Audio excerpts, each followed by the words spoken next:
Alors pour ce 6e meet-up proposé par FEM, nous allons aborder des notions clés liées à la future plateforme de simulation en santé de l'île de Nantes. Notamment, nous allons voir la plus-value que cela peut apporter aux chercheurs. Donc nous avons le plaisir de recevoir professeur Corinne Lejus-Bourdeau et docteur Aude Mounier, que je laisse se présenter. Tu veux y aller, Aude ? Oui, donc Aude Mounier, je suis pharmacienne de formation et aujourd'hui je suis responsable du centre de formation permanente. C'est un service du CHU de Nantes dont l'objectif est de mettre en place des formations pour principalement les professionnels extérieurs au CHU, mais également les professionnels du CHU en utilisant aussi la pédagogie par la simulation.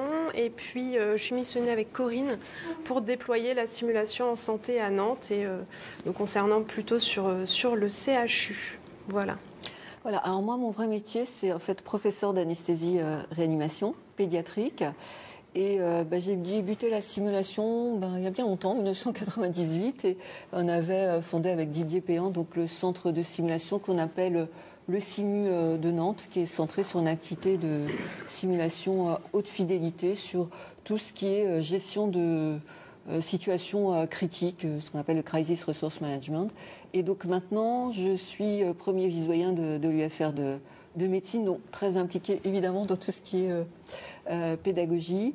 Et donc j'anime aussi le réseau interrégional de simulation en santé des hôpitaux du Grand Ouest. Et donc avec Aude, on travaille à fédérer toutes les activités de simulation qui existent déjà actuellement sur Nantes, parce qu'on a une grosse activité, il y a plus de 230 programmes, c'est ça, pour, dans la perspective donc de rassembler toute cette activité de simulation sur ce magnifique plateau.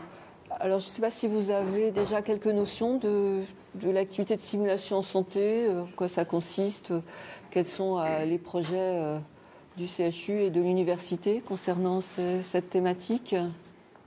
Là, tu vas avoir des gens qui n'y connaissent pas du tout. En fait, aujourd'hui à Nantes, on est en santé, en tout cas, on est 10 acteurs principaux. On va citer l'UFR de pharmacie, le SIMU de l'université, il y a le centre d'enseignement en soins d'urgence au CHU, on a aussi les instituts de formation qui forment notamment les infirmiers, les aides-soignants, les paramédicaux. On a également mon service, le centre de formation permanente. Il y a l'école de chirurgie, bien sûr, le laboratoire d'anatomie, et puis le LabCAS. Et puis le LabCAS, c'est un laboratoire de consultation ambulatoire simulé. Alors le principe, c'est depuis une vingtaine d'années, on a un développement maintenant assez exponentiel de la simulation en santé. L'idée, c'est dans une perspective de gestion de la qualité et du risque, et puis aussi d'éthique de l'apprentissage, c'est qu'on ne doit jamais faire un premier geste, technique ou pas technique d'ailleurs, en santé directement sur le patient. Voilà. Alors ça paraît assez logique, mais dans le passé, l'apprentissage, ça se faisait la première fois au lit du malade, et donc parfois c'était associé à des événements indésirables. Donc progressivement, on a vraiment changé de paradigme, et maintenant la simulation en santé c'est implémenté quasiment dans toutes les maquettes de formation, aussi bien des médecins, des chirurgiens, que toutes les professions paramédicales, donc en formation initiale, mais aussi en formation continue. Voilà. Peut-être que pour illustrer en fait la simulation, peut-être que vous n'êtes pas tous au fait, la simulation, ça peut être tout simplement un mannequin, donc un mannequin comme vous les connaissez, où on apprend à faire ce qu'on appelle un massage cardiaque, une réanimation. Donc ça peut être des mannequins basse technologie, donc un mannequin tout simple sur lequel on va pouvoir faire un geste technique, et on va aussi avoir des mannequins haute technologie, haute fidélité, où là on va pouvoir également gérer des paramètres vitaux, et on va pouvoir aller aussi plus loin dans les scénarios qu'on va proposer. On va faire fluctuer l'état du malade simulé en fonction des gestes mis en œuvre par le professionnel.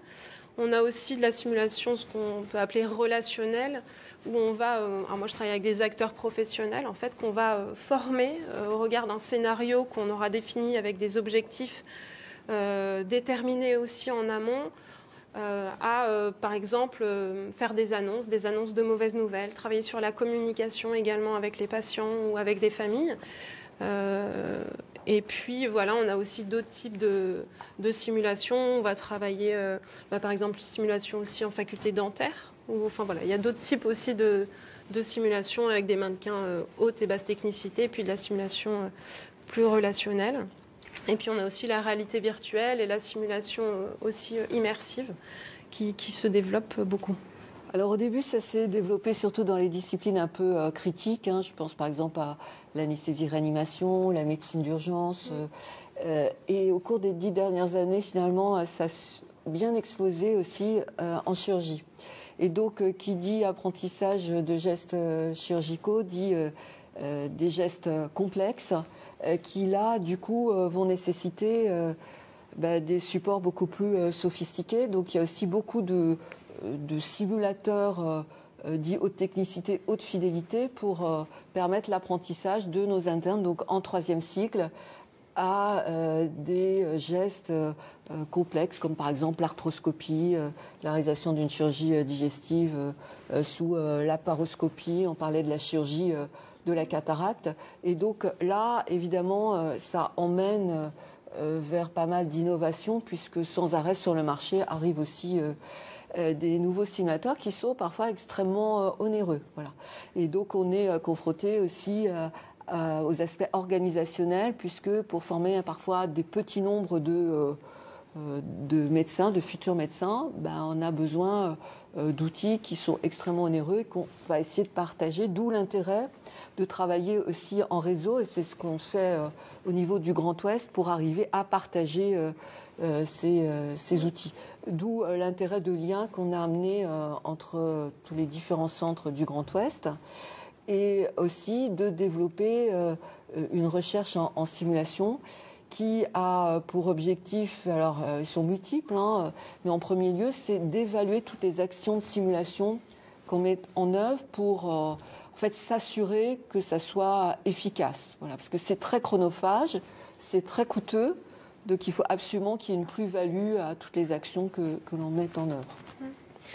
Et puis peut-être pour passer aussi sur ce projet QHU, donc l'objectif là, c'est aussi finalement de mutualiser toutes ces activités, parce qu'il y a les structures qu'on vous a rapidement citées, mais il y a également beaucoup de programmes qui sont développés au sein des services, parce qu'eux aussi ont des besoins, et donc créent des nouvelles formations pour aussi former parfois les équipes vraiment très en proximité. Et donc l'objectif pour nous demain, c'est de proposer des moyens et donc mettre à disposition cette plateforme de simulation qui naîtra donc au sein du futur quartier hospitalo-universitaire, qui sera à quelques pas du futur CHU que vous voyez déjà bien avancé en termes de construction.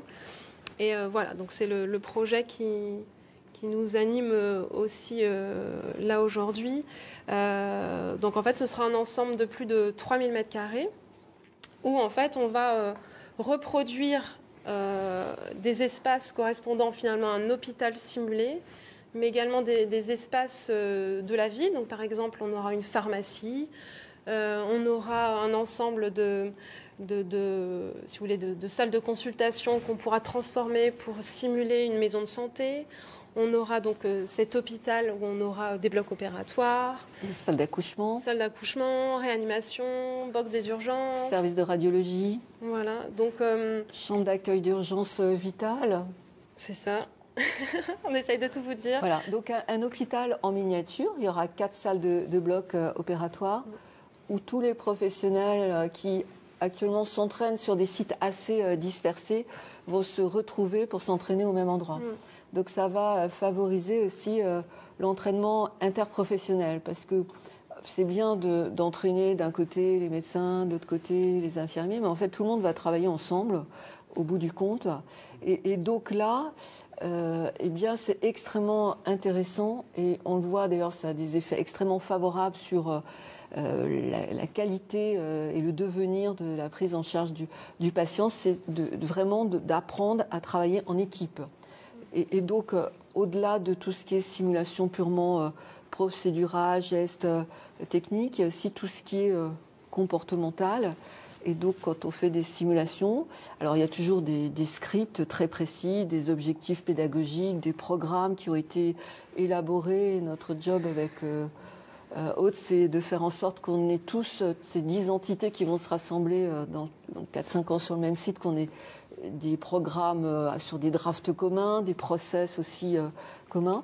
Donc il y a un scénario, des objectifs pédagogiques, un briefing des étudiants, une mise en situation et après un débriefing. C'est vraiment ce qui est commun à toutes les actions de simulation santé. Il y a toujours ces 3 phases. Et le débriefing, c'est réflexif, c'est-à-dire c'est pas un simple feedback, c'est-à-dire t'as pas fait ça, tu aurais dû faire ça, les recos c'est ça. C'est vraiment aller chercher pourquoi les gens, l'apprenant a eu une réaction qui n'était pas forcément appropriée pour arriver, in fine, à lui faire modifier sa pratique. Et donc, c'est des débriefings qui sont extrêmement bienveillants et qui sont menés par des formateurs qui ont été formés à cette pratique qui est, si on n'est pas bienveillant, très anxiogène, de se mettre en situation, de faire. Et si on sait qu'il y a des formateurs qui sont là pour vous juger, qui sont en train de regarder ce qui a été bien fait ou pas, ça peut être très très angoissant, surtout quand on est déjà professionnel, formé, qu'on a 20 ans d'expérience. C'est toujours difficile de se remettre en cause. Et donc c'est ce climat bienveillant qui est directement posé sur ces journées de formation, parce que souvent on fait des formats assez courts, 1 journée, 2 jours. On sait que le temps des professionnels de santé aujourd'hui est très contraint, et donc finalement on essaye de concentrer sur ces journées de formation un maximum d'informations, mais ce cadre en fait nous permet d'aller assez vite, ce cadre de la bienveillance, mais aussi de la confidentialité. Ce qui se passe en simulation reste dans le cadre de cette formation, et comme l'erreur est permise et aussi source d'apprentissage, ça permet d'avoir des débriefings extrêmement constructifs. Et grâce à la présence souvent de chaque membre de l'équipe qui prend en charge même classiquement les patients au sein du même service, on peut aller plus loin aussi sur cette partie communication, leadership, ce qu'on appelle aussi les facteurs humains. Donc voilà, ça fait aussi partie des points qu'on travaille lors de ces formations-là. On travaille aussi tout ce qui est biais cognitif. Pourquoi un médecin ne va pas avoir quelque chose d'évident parce qu'il était, par exemple, focalisé sur un autre élément. Voilà, est-ce que ça vous paraît clair? Est-ce que vous voulez qu'on précise certaines choses? Est-ce que... Je voudrais savoir quelle est la motivation, par exemple, des gens qui sont capés et qui ont 20 ans d'expérience pour venir dans votre centre. C'est quoi leur motivation? Enfin, ils vous le disent ou... Oui, alors il y a d'abord des obligations éthiques et aussi professionnelles de formation continue. Et puis quelqu'un qui a été formé il y a 20 ans n'a pas été formé à la notion de facteur humain, de travail en équipe, de leadership, de priorisation, distribution des tâches, etc. Donc c'est un moyen finalement très efficace d'améliorer, de parfaire sa formation. Je prendrai un exemple. En ce moment, en anesthésie-réanimation, la grande thématique, c'est l'anesthésie pédiatrique. On sait que l'anesthésie d'enfants est associée avec beaucoup plus de complications respiratoires que chez l'adulte. C'est très particulier d'endormir les petits-enfants. Et donc, on a émis des recommandations pour réorganiser l'anesthésie pédiatrique en France. Et on a donc imposé la formation de ceux qui vont pratiquer l'anesthésie pédiatrique. Donc là, depuis quelques mois, on voit une explosion de la demande de formation par la simulation dans ce domaine, parce que c'est bien d'aller lire, d'aller dans des congrès, de poser plein de sessions, de discuter de cas cliniques, mais à un moment donné, faut passer dans l'action et se mettre en situation. Donc c'est finalement des techniques pédagogiques qui sont souvent beaucoup plus efficaces, c'est-à-dire qu'il y a une rétention mémorielle qui est plus prolongée que quand on lit simplement. Et puis parfois, il y a des événements dans la vie professionnelle qui amènent un médecin, un infirmier à vouloir aussi profiter d'un temps hors du service pour aller plus loin dans sa réflexion. Moi, sur les annonces de mauvaises nouvelles, il arrive qu'un médecin ait eu une situation qui ait pu le mettre en difficulté et donc a besoin, à un moment donné, de bénéficier aussi d'éclairage d'autres professionnels de santé, de formateurs, qui vont lui donner aussi d'autres pistes pour ses prochains temps particulièrement difficiles. Donc c'est aussi une remise en question de sa pratique professionnelle. Je ne sais pas comment on appelle ça. On appelle ça en fait des simulateurs de patients. Enfin, vos simulateurs, est-ce que vous êtes capable de générer par exemple des... Alors, moi j'appelle ça des pannes, mais enfin des événements non prévus en fait, ou même quasiment improbables, ou des complications. Est-ce que vous faites ça? Ouais. Absolument. Pour tester les Absolument. réactions En fait, c'est comme on fait souvent un parallélisme avec l'aéronautique et tous les pilotes d'avion passent sur simulateur, voilà, à la fois pour apprendre à piloter, donc c'est voilà, c'est immersif, on commence à se mettre en situation, et puis après pour gérer les situations rares. Vous vous souvenez de ce livre, vous avez peut-être vu le film, celui qui Améry sur l'Hudson, qui a fait atterrir. Voilà. Et ben, il avait bien sûr bénéficié d'un apprentissage sur simulateur. Il était aussi instructeur sur simulateur. Ben, nous, en médecine, alors moi dans ma discipline, il y a des trucs très rares qui arrivent qu'une fois tous les 2 vies d'anesthésiste. Voilà, il y a une complication qui s'appelle hyperthermie maligne. Il y a de quoi occuper, il y a une procédure qui occupe 5 personnes. Voilà. Donc il faut qu'il y ait un leader, le médecin doit distribuer les tâches, organiser, faire le diagnostic, etc. Alors bien sûr, on a une aide cognitive, on a une checklist parce que sinon on ne s'en sortirait pas et on a beau réviser très régulièrement. Ben, le meilleur moyen de s'entraîner, c'est de le vivre et de le vivre en simulation sans risque pour le patient. Voilà, donc c'est aussi... En fait, vous êtes capable de déclencher comme ça des événements... Voilà. Mais qui correspondent à un événement mais les gens ne sont pas forcément au courant, c'est ça? Non, il y a l'effet de surprise. Alors, on n'est pas là pour les piéger. La simulation, c'est pas destiné à les piéger pour tester s'ils sont capables de réagir. On est bien là dans une situation réaliste où on va effectivement modifier les paramètres du patient, mais c'est formatif. C'est l'objet du débriefing, c'est bien de leur apprendre comment gérer cette situation critique. Alors, le briefing, c'est vraiment très important. Donc, on va leur expliquer que l'objectif pédagogique, c'est d'apprendre à gérer des situations rares. Et donc, qu'ils ne sauront pas à l'avance laquelle, mais évidemment, ils savent qu'il va se passer quelque chose. Donc, c'est un petit biais de la simulation, c'est-à-dire qu'ils sont à l'affût en train de regarder les paramètres physiologiques. Les patients réels, ils peuvent être, ça les entraîne aussi peut-être à être à l'affût aussi, voilà. Éventuellement. Un petit peu plus que d'habitude, parce que quand on fait des anesthésies qui durent 8-10 heures, on est à l'affût, mais on n'a pas un niveau d'attention extrême comme on peut l'avoir quand on attend quelque chose de très grave. Voilà. Alors, nos mannequins, bon, ils sont relativement sophistiqués, c'est-à-dire que ça peut toujours l'être plus. Tout ça, une question de coût. Quelle taille ils ont vos mannequins? Enfin, c'est des tailles humaines oui, Ah oui, d'accord. Alors, on a l'adulte. Excusez-moi, je suis complètement naïf dedans. Donc écoutez, on vous invite à venir visiter, c'est pas très loin quand vous voudrez. Parce que le mieux, c'est de venir voir. On les habille. Enfin, l'objectif, c'est qu'ils se retrouvent comme dans la vraie vie, en fait. On reproduit l'environnement. On a le nouveau-né. Ils arrivent aussi du camion des pompiers. Enfin, on peut imaginer ça. On peut imaginer ça, les scénarios. Dans le futur QHU, en fait, on aura aussi une zone dédiée aux situations sanitaires exceptionnelles et on pourra imaginer aussi un afflux massif de victimes avec l'acheminement des victimes jusqu'au bloc opératoire, jusqu'aux différents espaces de notre hôpital. Exactement, on pourra simuler aussi la phase de tri des victimes, c'est tout à fait... Enfin là, on le fait, mais ça demande des moyens très particuliers parce que les blocs opératoires doivent être dédiés à ces exercices-là. L'objectif, c'est que demain, on ait des blocs opératoires simulés qui nous évitent aujourd'hui de bloquer les vrais blocs opératoires de l'hôpital. Une fois par an. D'accord, oui, ça, c'est des exercices. Parce qu'une fois par an, pour l'instant, on arrête toute activité sur le bloc opératoire de l'Hôtel-Dieu, qui a quand même 23, 21 ou 22, entre 21 et 23 salles. Donc, voilà, et on simule un plan blanc, un afflux de victimes. Et donc, là, du coup, ce ne sont pas des simulateurs haute fidélité qu'on utilise, c'est plutôt des volontaires, souvent des étudiants, qui ont un maquillage, et ça, le CESU, donc le Centre d'enseignement des soins d'urgence, qui sera aussi sur notre future plateforme, est passé maître dans l'art de faire du maquillage. Et donc là, c'est vraiment aussi une mise en situation, mais alors en grand nombre. Et donc, c'est suivi d'un débriefing global, et ça permet aussi de tester les circuits. Voilà.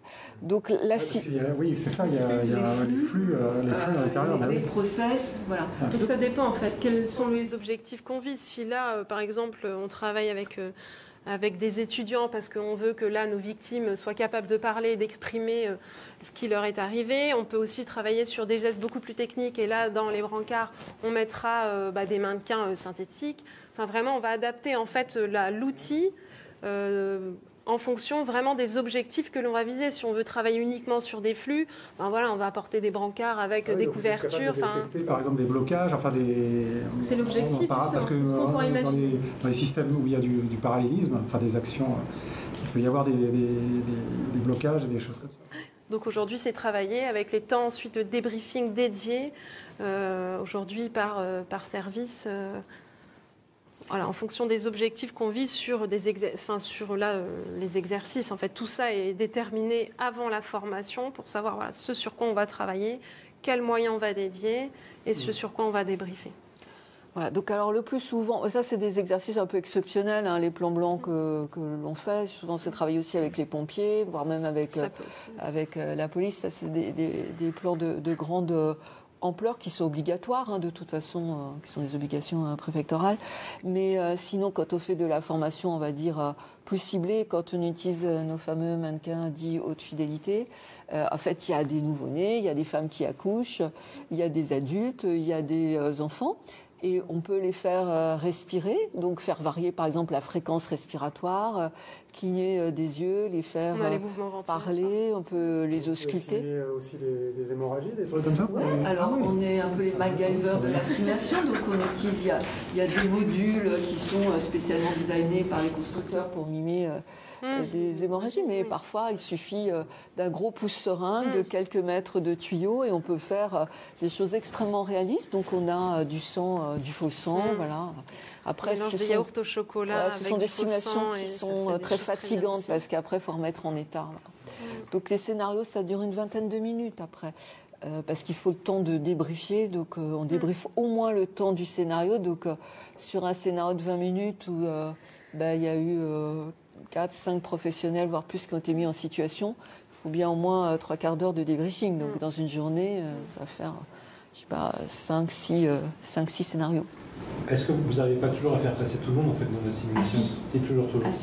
Si. Alors le fait d'observer, c'est aussi instructif. Ça, il y a des études qui l'ont montré, mais pas autant quand même. Donc du coup, quand on construit un programme, on commence toujours par demander à celui qui veut faire son programme combien de gens tu veux former.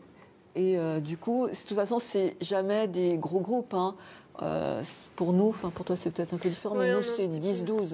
Nous on est un peu plus nombreux. Moi c'est plutôt sur les formations, donc annonces. Et ils sont un peu plus nombreux. Et en fait, ce que j'observe, c'est qu'il y en a qui préfèrent rester observateurs sur ces formations, parce que aussi parfois c'est difficile, ça remue, ça fait se rappeler aussi des événements compliqués de la vie professionnelle. Et parfois, certains préfèrent rester observateurs sur ces séances. Ils apprennent beaucoup. Et 1 an ou 2 après, finalement, ils reviennent. Et là, ils lèvent la main pour se mettre en situation. Et en les interrogeant, on sent que finalement, cette progressivité dans l'apprentissage leur a été plutôt favorable. Et donc en fait, vous forcez personne finalement quelque part, ou vous êtes dans le volontariat en fait, vous demandez des volontaires. Alors il y a une éthique de la simulation. En fait, il faut dire qu'il y a des maintenant tout ça est cadré, comme pour les pratiques médicales, on a des recommandations qui ont été élaborées par notre société francophone de simulation en santé. Il y a une société aussi européenne, et donc la haute autorité de santé. Et il y a tout ce qui concerne l'éthique. Donc l'éthique de la simulation, c'est effectivement que l'apprenant soit libre de participer ou pas. Mais néanmoins, il y a quand même un petit biais, c'est que maintenant, ça fait partie des maquettes obligatoires. Donc quand on s'inscrit à un diplôme en santé, on sait quel est le contenu de la maquette et on sait qu'il faudra participer à des activités de simulation. Et en formation initiale, la participation, de se mettre en situation est par contre obligatoire. D'où l'importance du briefing pour que l'acceptabilité soit bonne. Voilà. Oui. C'est il faut vraiment que les formateurs soient formés eux-mêmes à cet art dit du débriefing. Alors c'est pas toujours facile, hein, on fait pas toujours de façon optimale, mais il faut vraiment que ça soit extrêmement positif et constructif pour qu'il n'y ait pas de traumatisme.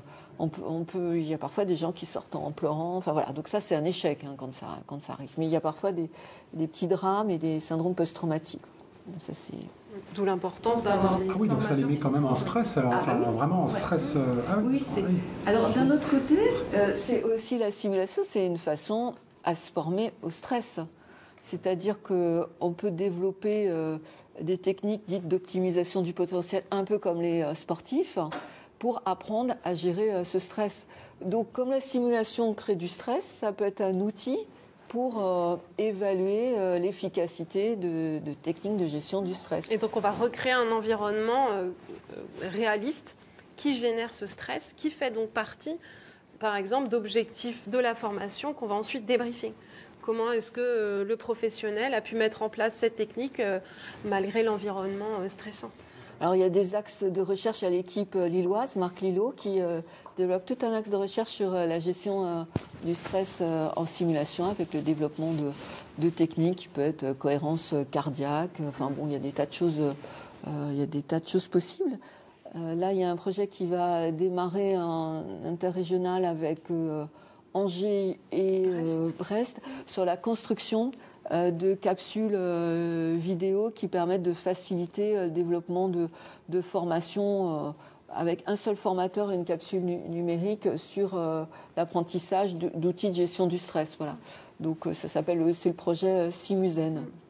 Alors simulation, c'est pas seulement de la formation, ça peut aller déboucher sur de l'évaluation d'outils ou de process. Par exemple, on a un nouveau matériel, je sais pas, je dis n'importe quoi, dans le métier d'intubation difficile. Intuber, c'est mettre un tuyau dans la glotte pour assurer la ventilation. Ça peut être très difficile. Et donc, sur le marché, il y a des tas d'outils qui sont arrivés pour voir dans les coins, finalement. Hein. Et donc, utiliser des scénarios d'intubation difficile ou prévisible ou pas, mettre les gens en situation et les amener à utiliser un dispositif médical peut être aussi un objectif de la simulation. Donc en fait, ça débouche sur une autre utilité de ce plateau, c'est que déjà il y a certains travaux de recherche qui se mettent en place et qui ont, on l'a dit, déjà pour objectif d'évaluer la simulation, mais aussi d'évaluer des outils de simulation, voire d'évaluer d'autres outils ou même d'évaluer le comportement humain.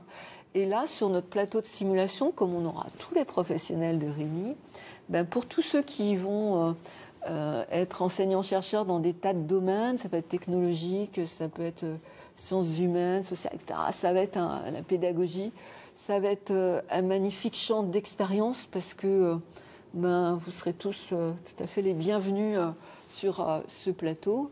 À votre demande, on pourra vous dire, voilà, il y a telle formation, vous avez besoin de temps d'apprenants, vous voulez observer ça, vous allez au bloc opératoire, mais vous ne pouvez pas y avoir accès, vous irez, du coup, vous aurez accès à l'école de chirurgie, vous aurez accès au laboratoire des grands animaux, vous aurez des étudiants, voire même des seniors qui seront en train de faire de la médecine, mais que vous pourrez observer sans risque. Parce que pour l'instant, bien sûr, c'est un peu compliqué d'aller au bloc opératoire ou aller observer des professionnels de santé en pleine action. Donc ça deviendra possible avec une seule entrée, en fait, c'est-à-dire il n'y aura pas besoin d'aller chercher par réseau qui est-ce qui fait ça, voilà.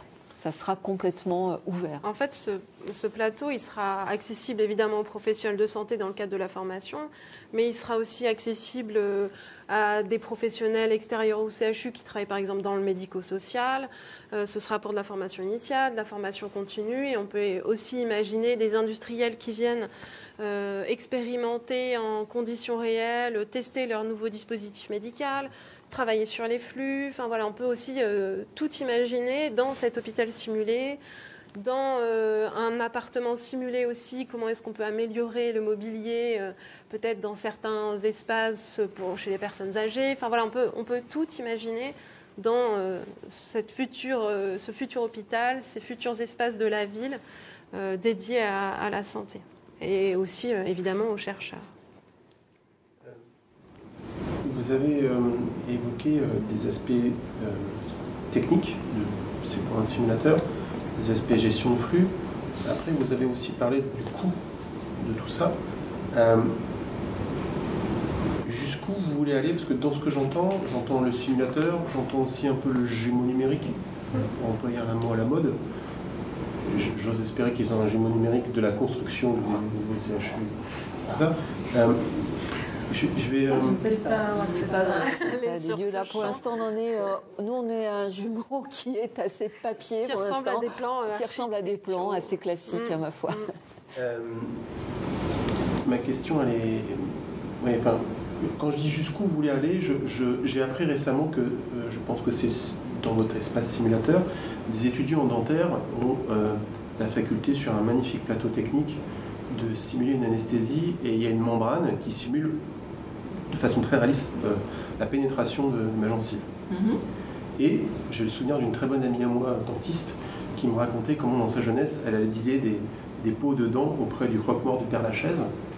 Et donc ma question c'est, voilà, jusqu'où on va et comment vous construisez ce qu'on appelle le KPI, ou le retour sur investissement, entre finalement on fait à l'ancienne, on s'entraîne sur des dents, ou alors sur un appareil très sophistiqué, qui est un simulateur avec un retour haptique, qui certes permet de faire peut-être passer beaucoup plus de monde, d'aller plus finement dans la simulation, mais c'est parce que le jumeau numérique et le fait de faire des simulations, ça a plein de vertus, notamment justement parfois, mais souvent de réduire le coût.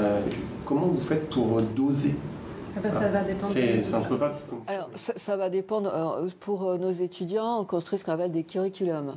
C'est-à-dire, c'est une trajectoire de formation. Et effectivement, vous avez des trucs très simples et vous avez des trucs très compliqués. Il y a des choses très simples qui sont aussi efficientes que des choses compliquées. Et donc, c'est la raison pour laquelle tout nouvel outil de simulation qui nous est proposé, et tous les jours, on nous propose des tas de trucs. Ça peut être des simulateurs chirurgicaux, virtuels, qui coûtent vraiment. Ça peut être aussi des jeux vidéo, des environnements plus ou moins immersifs, des plateformes, des gens conversationnels, etc. Ça n'arrête pas parce que c'est évidemment un marché extrêmement important et puis international. Donc l'idée, c'est que on va aller regarder les besoins de nos étudiants. Et par exemple, quand on commence justement, j'étais en train de lire une thèse de sciences pour l'apprentissage de l'arthroscopie, une thèse de sciences qui va se soutenir à Rennes, dont le directeur de thèse est Pierre Jamin. En fait, on décrit très bien que il y a différents outils. Vous avez, on commence par des os qui sont complètement synthétiques en plastique. Après, c'est sûr que vous avez, à un moment donné, quand on apprend à faire de l'arthroscopie, on peut aller sur du genou de veau ou de bœuf, sauf que c'est pas du tout la même configuration qu'un vrai genou, donc ça commence à aider. Donc en fait, ça dépend de la progression.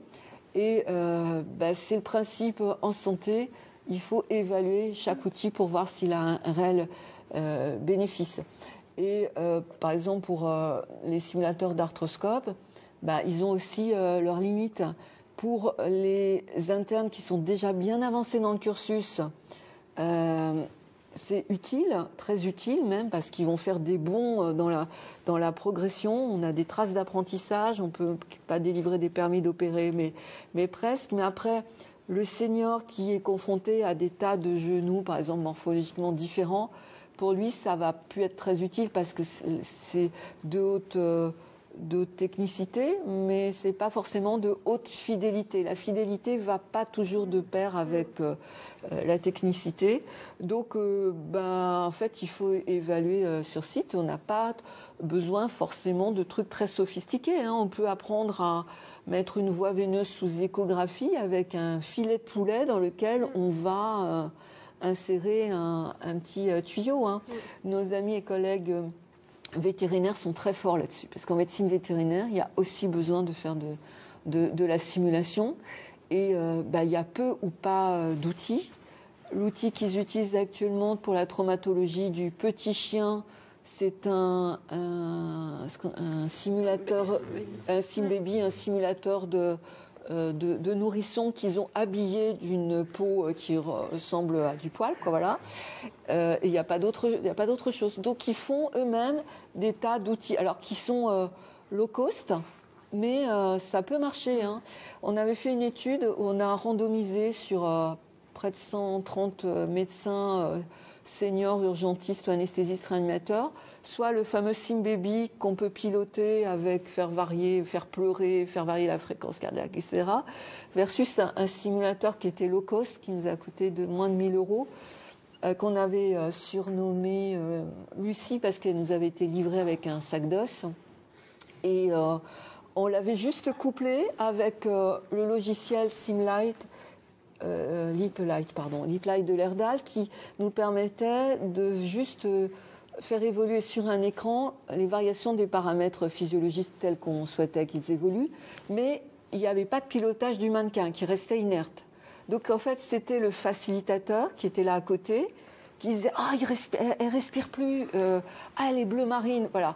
Et en fait, certains critères, alors qui étaient pas forcément de très haut niveau, hein, c'était du ressenti, c'est ce qu'on appelle les niveaux 1 et 2 de pyramide de Kirkpatrick, c'est-à-dire du ressenti et puis de l'efficacité sur site et puis de la rétention mémorielle. Et les 2 mannequins étaient aussi efficaces. Donc on peut faire aussi de la simulation dite pleine échelle, c'est-à-dire on va essayer de faire en sorte qu'on est dans l'environnement avec la pression psychologique, le relationnel autour. Les sons, l'environnement. Voilà, c'est ça. En fait, avec un simulateur qui ne sera pas forcément super performant. Et on sait qu'il y a des risques en fait, parce qu'on voit beaucoup de simulateurs où la peau ressemble à la nôtre. Les expressions du visage sont extrêmement ressemblantes à celles que nous avons, nous, êtres humains.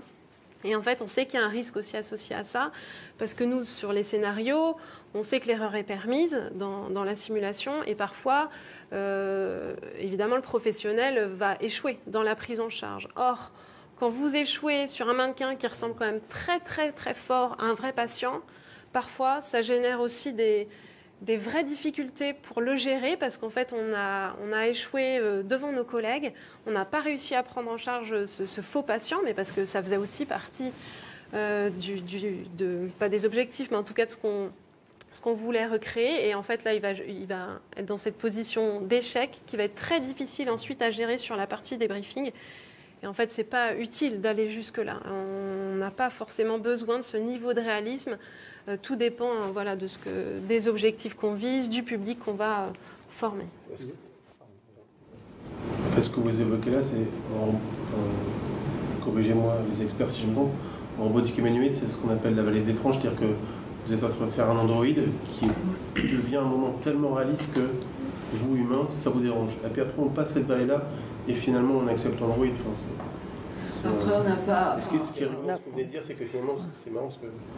moi, je vois sur un point de vue technique, mais c'est aussi un sujet d'étude de médecine, quelque part. Oui, c'est un peu ça. Oui, d'ailleurs, dans ce domaine-là, il y a eu des études sur est-ce qu'on peut, est-ce qu'il est raisonnable de faire mourir ou pas le patient, enfin le faux patient, enfin le mannequin. Bah oui.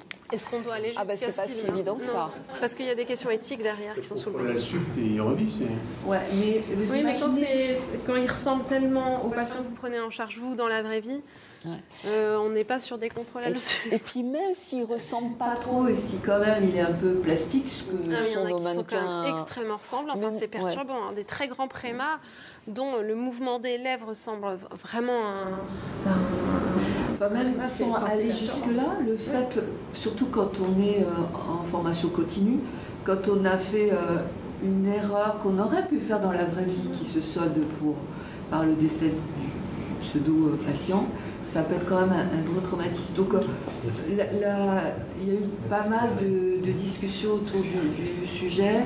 La conclusion, c'est que c'est pas complètement interdit, mais C'est un choix et il faut l'annoncer à l'avance et il faut être ensuite capable de le débriefer. Et donc, éventuellement, avec des psychologues, etc. Donc, nous, à Nantes, pour l'instant, on a décidé de ne pas le faire. Mais ça veut dire aussi qu'il faut faire comprendre qu'on ne peut pas faire n'importe quoi. Parce que le risque, c'est si on fait une erreur, l'apprenant fait une erreur, et que ça n'a pas de conséquences, ben, il peut sortir en se disant, ben, dans la vraie vie, finalement, c'est pas si grave. Voilà. Donc, voilà, c'est le juste milieu. Voilà. Après, nos mannequins, ils sont quand même très très loin d'être d'être aussi sophistiqués que ça, et on n'en a pas besoin. Et parce que justement vous n'allez pas plus loin, parce que c'est inutile en termes de ROI à la fois pour le patient, le praticien qui s'exerce, ou le futur praticien qui s'exerce, ou c'est juste, pardon, c'est aussi cash, mais pour une question de budget. Bah, bien sûr, c'est une question de budget, c'est que...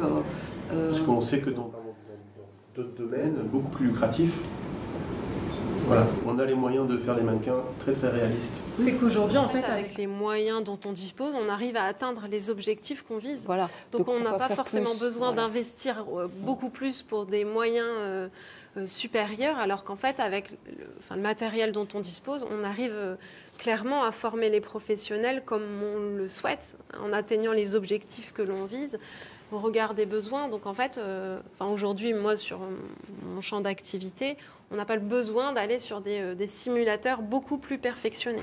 Parce que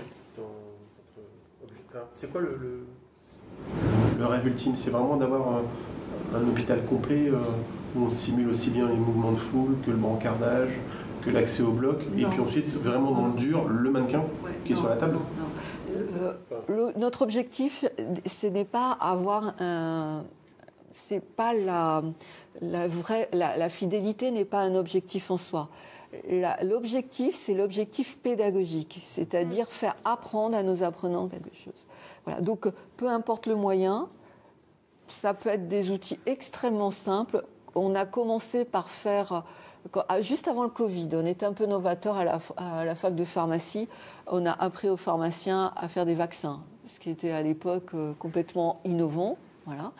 Donc on a sorti, le premier outil qu'on a sorti, c'était un simulateur ultra basse fidélité, c'était une orange. Voilà. Ben avec une orange, vous pouvez apprendre à faire une injection. Il n'y a pas besoin de plus. Par contre, vous pouvez... Alors après, on a collé des faux bras sur des patients simulés pour apprendre aux pharmaciens comment réagir si le patient faisait un malaise. Mais on aurait pu avoir des simulateurs, comme vous dites, ultra perfectionnés. Ça n'aurait aucun intérêt. Il y a le perfectionnement technologique des simulateurs, son réalisme, etc., qui sert ou dessert l'objectif pédagogique.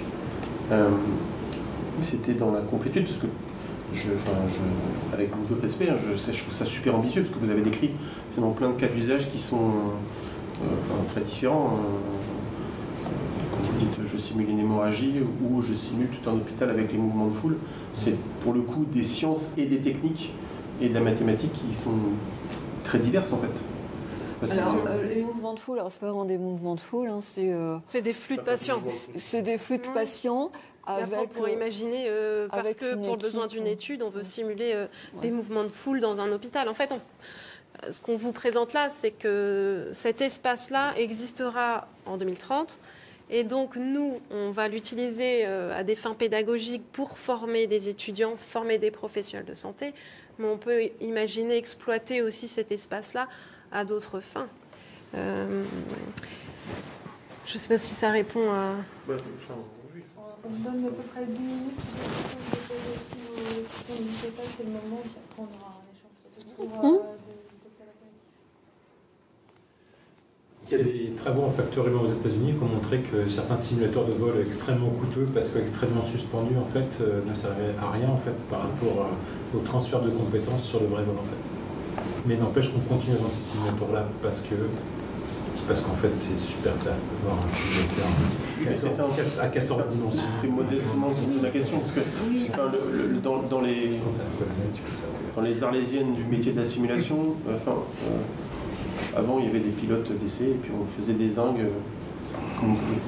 Un jour d'assaut, ils ont sorti l'outil ultime d'une simulation et ils se sont dit on va faire un rafale tout numérique. Donc il y a quand même encore des pilotes d'essai. Parce que déjà, effectivement, ça coûte très cher. Alors, on est sur des montants financiers, je ne suis pas pour armement du tout, mais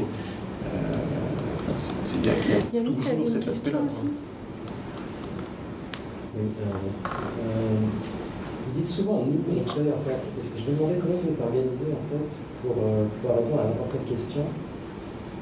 Il y a un petit côté, on nous demande une simulation, on la crée, on la fait, on l'achète, mais du coup, vous êtes combien au total là, sur Futur Sim de Simulation et quelles expertises il y a? Alors, combien on sera demain, ça c'est bien difficile de vous répondre. Aujourd'hui, on travaille justement à définir l'organisation, à définir la gouvernance la plus appropriée pour que tout cet ensemble fonctionne, cet ensemble mutualisé, et qu'on puisse répondre aux besoins, en tout cas qu'on identifie aujourd'hui sur le champ de la pédagogie en santé.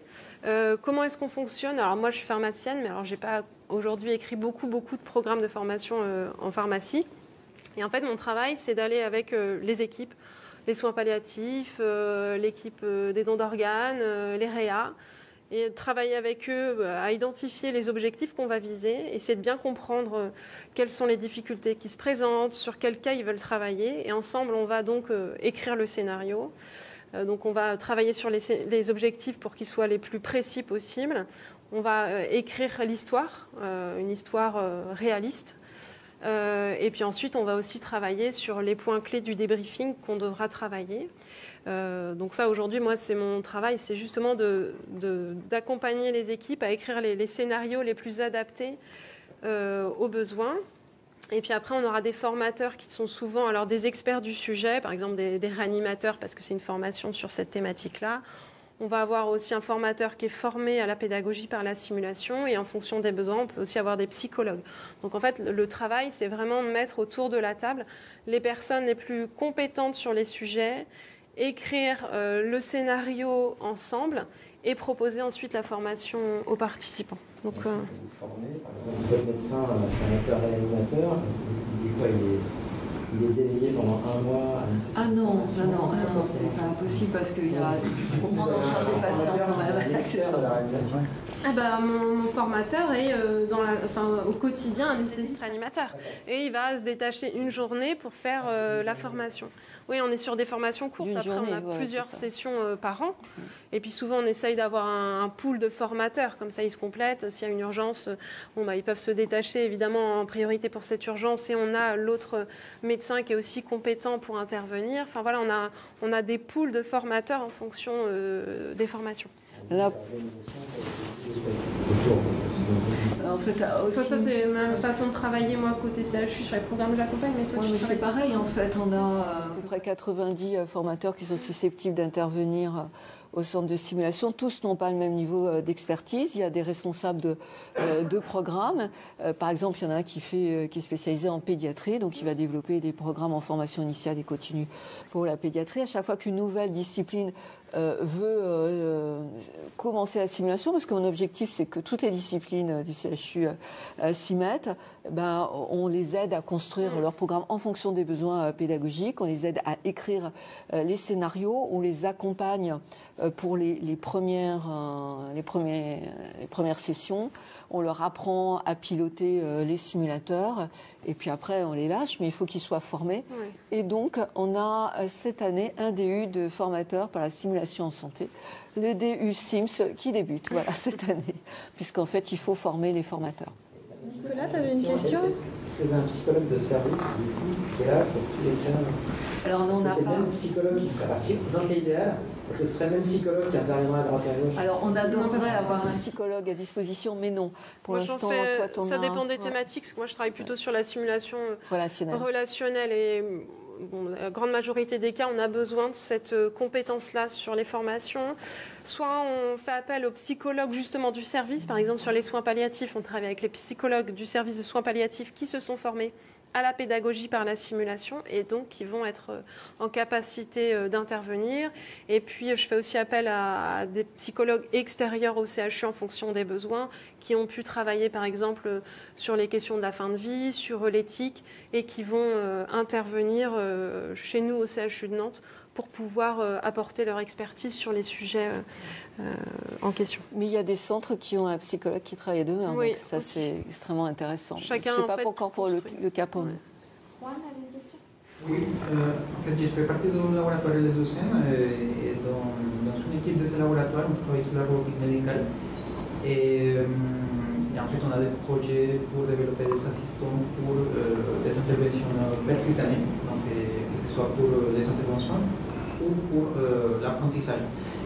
Et en fait, je me demandais si vous aviez prévu dans cette plateforme des espaces dédiés pour les recherches internes de grandes universités. Et si vous avez parlé des espaces éventuellement dédiés pour des professionnels, des entreprises qui viendront tester des photos. Mais voilà, est-ce qu'il y a aussi la place pour des chercheurs comme nous? Moi, je suis arrivé l'année dernière à Nantes, mais avant, j'étais à Poitiers. Et à Poitiers, on travaillait avec le laboratoire d'anatomie, biomécanique et simulation à la faculté de médecine. Et en fait, on avait un espace dédié là-bas. Et on venait très souvent travailler avec eux. Et en fait, c'était effectivement l'opportunité parfaite pour échanger avec les professionnels de la santé. Alors, et ça a débouché beaucoup de projets. Il n'y aura pas d'espace dédié à la recherche, mais par contre, vous aurez accès à l'ensemble de la structure et notamment dans le cadre évidemment de projets de recherche, parce qu'il y a aussi, quand on travaille dans un labo d'ANAT, vous savez, il faut aussi maintenant, la législation est très précise, mais il y aura possibilité de venir travailler sur, par exemple, au labo d'ANAT ou à l'école de chirurgie, par exemple. Voilà. Après, ça s'anticipe, on a déjà des interactions multiples, mais ça sera possible. Voilà. Par contre, il n'y aura pas d'espace recherche.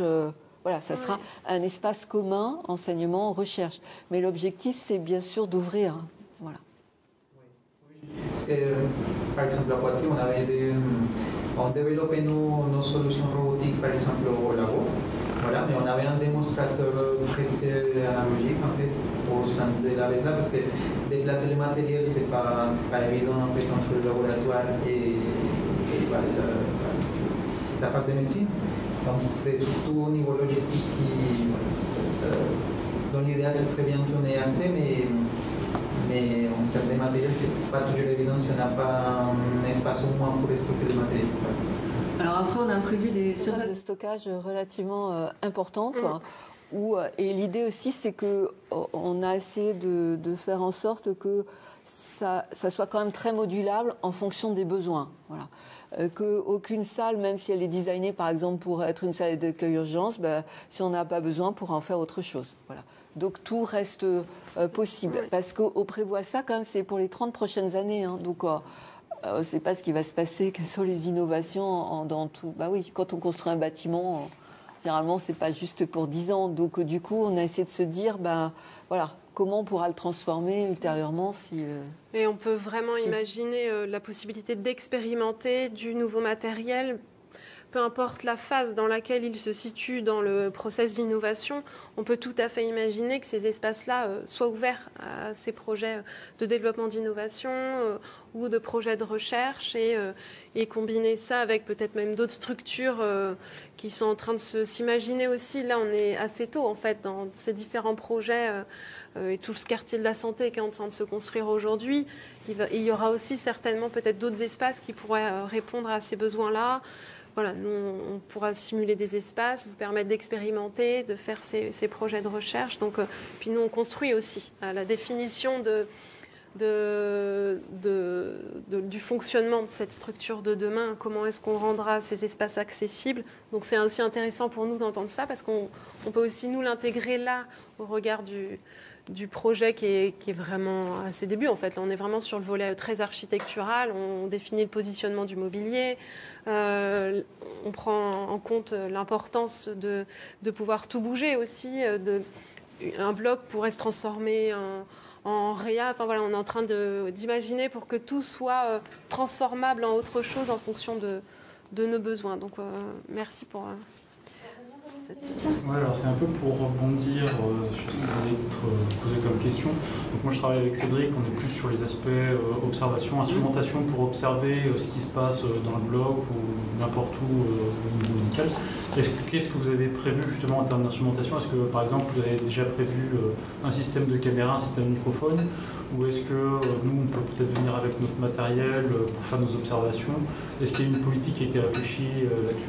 Alors en fait, il y a tout un système vidéo, parce que en fait, l'observation des étudiants ne se fait pas dans la salle même. Donc en fait, il y a retransmission dans des salles de débriefing. Donc normalement, toutes les salles quasiment seront tout sera équipé de systèmes. Voilà.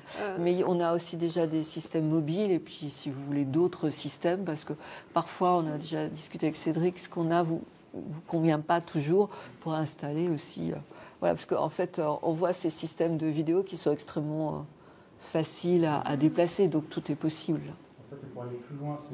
Par exemple, là, on a un doctorant qui travaille à Bopa, à Paul-Brousse, qui a équipé dans une salle de chirurgie avec des vestes pour récupérer les battements cardiaques, les facteurs de stress, etc. Est-ce que ça, avec justement un système de vidéo, caméra, etc., est-ce que c'est le genre de choses qui va pouvoir être possible de faire? C'est-à-dire parce que nous, on va avoir du matériel un peu spécifique à brancher en plus sur potentiellement un système qui est déjà préexistant ou totalement nouveau pour notre système à nous. Alors après, je peux pas vous dire là sur ça, il faut voir si c'est compatible. Mais... On travaille avec des services spécialisés. Là, on travaille avec notamment des équipes techniques. On a des assistants maîtrise d'ouvrage qui nous aident. Il y a des experts du sujet au niveau de Nantes Université. Mais voilà, après, la récupération des données, chaque système est particulier. Donc, vous dire si ça sera compatible là. Une ouverture en fait, vers qu'on puisse ramener nos propres systèmes. Voilà, c'est sûr. Est-ce que c'est déjà envisagé? Comment? Est-ce qu'il y a des limitations? Là, c'est la vraie question. Est-ce qu'il y a des Wi-Fi accessibles? Alors ça, on a insisté de façon. Alors c'est une excellente question parce que nos mannequins sont quand même pilotés en Wi-Fi, donc on est régulièrement confronté à cette difficulté. Et pour la petite histoire, sur le plateau opératoire actuellement, on n'a pas de téléphone. Enfin, la téléphonie fonctionne pas. Donc on a tout simplement parce qu'on est une espèce de bunker. Donc en fait, l'idée c'est vraiment aussi que ça c'est un point sur lequel on a insisté lourdement. Il faut absolument que. C'est différent. De toute façon, le réseau de l'université, pour des raisons de sécurité aussi, est différent de celui du CHU. Et puis là, notre travail, c'est aussi de se dire que ce plateau, il sera utilisé pour 30 et certainement plus d'années. Donc en fait, on doit prendre ça aussi en considération, que tout devra s'adapter, évoluer. Donc c'est aussi un travail particulier, donc on a besoin d'autres expertises que les nôtres. Oui, là ça dépasse notre champ de connaissances, on va dire. On va prendre les deux dernières questions. Nicolas, t'en avais une? Oui, en tant que professionnel en dehors de l'université du CHU, quelle va être la gouvernance du CIMU, par où vous contactez? Est-ce que ça passera par la cellule d'innovation du CHU? De qui vous dépendez en fait? Comment on peut contacter? Alors nous, de qui on dépend? Aujourd'hui? Aujourd'hui ou demain? Alors, la gouvernance demain, on est en train d'y travailler. Le CHU, l'université travaille justement à déterminer la gouvernance de ce futur plateau. Donc en fait aujourd'hui on a... Qui dépendra à la fois de l'université avec une représentation mixte en fait. Et on est en train de déterminer le modèle économique et juridique. Pour voilà. que le fonctionnement soit optimal en fait. Enfin, c'est tout bête, mais sur ces questions de Wi-Fi, que si demain on a un problème de Wi-Fi, on ne soit pas bloqué parce que le modèle juridique défini fait qu'on est bloqué parce que derrière le financement... Justement, voilà, on prend aussi les expériences des autres centres de simulation en France pour être sur quelque chose qu'on espère très fonctionnel. Et donc voilà, donc aujourd'hui cette gouvernance, on est en train de la travailler, de l'écrire avec les directions de l'université, la direction du CHU. Nous aussi, on travaille à définir la gouvernance de demain. Et aujourd'hui, moi, je dépends de la direction générale du CHU et du pôle ressources humaines. Et on travaille aussi, parce qu'il y a le volet formation au sein des ressources humaines et puis des affaires médicales. Et on travaille aussi de plus en plus avec la direction de l'innovation du CHU. Voilà. Et puis après, au niveau du SIMU, c'est assez simple, hein, parce que quand on a un projet, généralement, on s'adresse à moi, mais on a le soutien du service de formation continue qui permet d'élaborer les conventions. Et puis aussi, il y a la direction du pôle santé avec son secrétaire général, et puis la directrice de la future fac de santé qui nous aide aussi pour tous les aspects, on va dire, réglementaires. Ah oui, il y aura une gouvernance de la fac santé, de la nouvelle fac santé, et puis à l'intérieur de ça, il y aura une gouvernance du plateau de simulation. Non, mutualiser une gouvernance CHU. Voilà, ce sera quelque chose de voilà, l'administration, la gestion. L'objectif, c'est que ce soit vraiment bicéphale, en fait. Ça va être bicéphale. Parce qu'on va réunir vraiment des entités CHU et universités au sein de cet ensemble. Et nous, on travaille déjà en ce sens, en fait. On travaille déjà main dans la main et aussi avec aujourd'hui les acteurs de la simulation en santé à Nantes, tant CHU que université, pour emmener en fait tous ces acteurs aujourd'hui sur ce plateau de demain et déterminer les moyens les plus adaptés au regard des besoins de chacun. D'où l'importance du modèle économique, parce que par exemple, vous aurez tous les étudiants du plateau des écoles qu'on appelle le DIF, qui se trouve à Saint-Jacques. Il y a un très très grand nombre d'étudiantes dans toutes les sciences infirmières qui vont se retrouver sur le plateau. Or, actuellement, ces étudiantes font partie du CHU. Voilà. Donc il y a les 3 UFR, il y a l'IFM 3R aussi avec l'école de kinésithérapie, de podologie qui vont se retrouver là aussi. Voilà. Donc en fait, il faut qu'il y ait une congruence pour que la comptabilité soit facile. Voilà. Mais on est aidés, c'est pas nous qui sommes en prise directe sur l'élaboration du modèle économique parce que évidemment ça nécessite des expertises qu'on n'a pas forcément non plus. Avant-dernière question et après... Sur le problème très concret de l'insertion d'aiguilles, est-ce que vous avez des feedbacks du ressenti entre ce que les étudiants ressentent et la pratique quand réellement ils vont insérer une aiguille dans un vrai cours humain? Est-ce que vous avez des feedbacks? Le ressenti, ils disent c'est pareil, c'est finalement assez différent. Il n'y a pas d'études faites sur ce point en particulier. En fait, sur l'insertion de l'aiguille, on peut aussi prendre des modèles qui sont très ressemblants. Oui, mais c'est sûr, par exemple, au congrès de la Sophracim, s'il y avait un outil sur justement la ponction lombaire. Donc, en fait, il y avait un dispositif en réalité augmentée.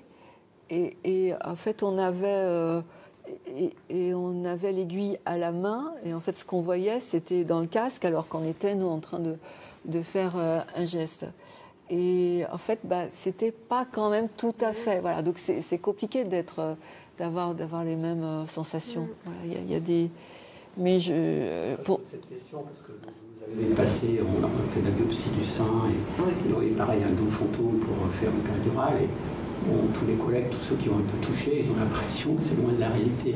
Bon, nous on n'a pas fait en vrai, donc on ne sait pas, mais par exemple le sein, ça fait drôle. Le dos c'est pareil. C'est ça, pour aller. C'est pour ça qu'il faudrait probablement aller. Mais il y a peut-être moyen d'aller enregistrer avec des capteurs de pression sur un vrai geste pour essayer déjà de documenter le vrai geste avant d'essayer de le reproduire. Après, on a fait à l'école Veto, ça sur des animaux. On a déjà fait à l'école Veto ou LS2M. Mais sur des humains, on n'a jamais réussi à le faire, c'est plus compliqué. Pour des raisons éthiques et sanitaires. Oui, mais tu peux le faire sur un... Mais sur un animal, tu peux le faire. Par exemple, il y a des modèles animaux qui sont quand même assez proches du modèle humain, donc ça, c'est pas impossible à faire. On a des vraies données en fait avec des capteurs extrêmement précis qui permettent de comparer avec les simulateurs. Et ceci dit, le ressenti haptique. C'est comme quand on parlait du réalisme des simulateurs tout à l'heure, en fait. Ce qui est important, en fait, c'est ce qu'on veut que la personne apprenne et ce qui ressort de la formation. Et des fois, du coup, l'aptique, c'est super important. On peut s'en douter pour la détection, en fait, de tumeurs ou autres. Et des fois, en fait, l'importance est moins, en fait. Ça dépend vraiment, en fait, de ce qu'on est en train de faire. En fait, pour le geste péridural, le problématique, c'est cette fameuse perte de résistance. Et quand on le fait, on sent vraiment qu'on passe différentes structures avec des crissements. Enfin, ça s'entend presque. Voilà, et donc c'est ça qu'il faudra arriver à reproduire. C'est pas si évident que ça. Le fantôme que vous avez, on n'a pas l'impression de ressentir ça. Ah, pas du tout. Non, non, absolument pas. Donc il y a vraiment un gap entre le simulateur et la réalité. Oui, tout à fait. Oui, mais faites confiance aux technologues. La technique n'est pas un problème, on y arrivera. Là, ça coûte plus ou moins cher. Il semble y avoir des petits verrous technologiques qui demandent beaucoup d'argent pour les franchir, c'est ça. Et, je vais essayer de poser mes questions brièvement, mais on a évoqué plein de sujets. Vous avez dit, on n'a pas le droit de tuer le mannequin. Non, on a parlé d'instrumenter le praticien. Là, vous êtes en train de faire un simulateur qui génère plein de données, de pratiques, des données médicales, etc. J'imagine que les gros de la place, GE, Philips, sont très friands de récupérer vos données. Peut-être Google aussi, je pense que vous voyez venir. En termes d'éthique et puis de toutes ces données générées, est-ce que vous êtes déjà... vous sentez déjà la pression de nos amis Google ou de Meta qui viennent vous dire c'est intéressant. On n'est pas sur des données. On n'est pas sur des données de santé. Hein. De santé ou autre. Demain, moi, si je fais une start-up dans le deep tech, je suis très intéressé par vos données de simu. Oui, alors on appelle ça des traces d'apprentissage en fait. Et effectivement, là, on est très très vigilant. Exactement. Et notamment sur les simulateurs d'arthroscopie et autres. Effectivement, certains industriels sont très friands de ces datas qui appartiennent à l'apprenant.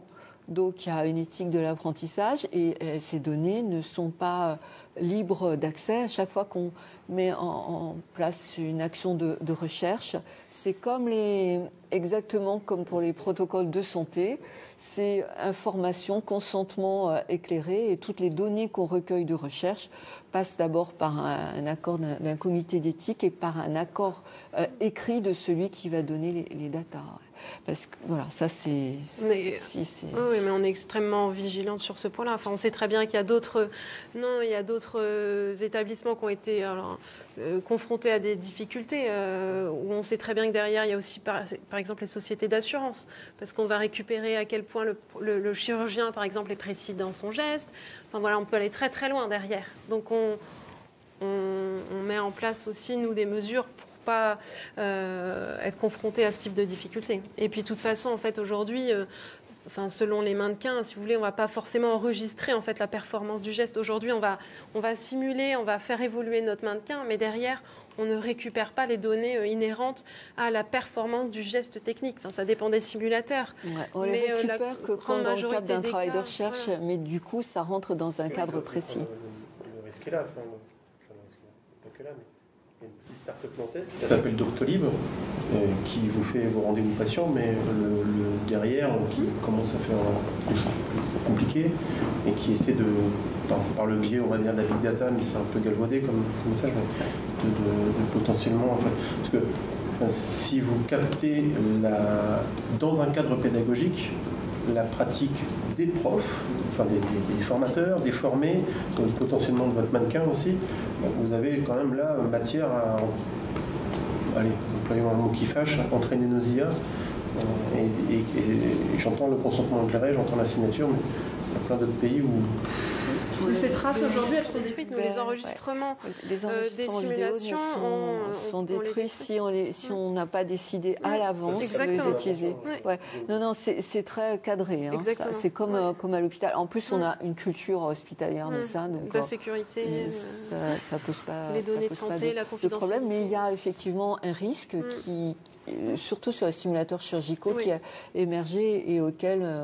on est très attentif et d'ailleurs sur lequel alertent les recommandations de la Haute Autorité de Santé. Merci beaucoup pour vos questions.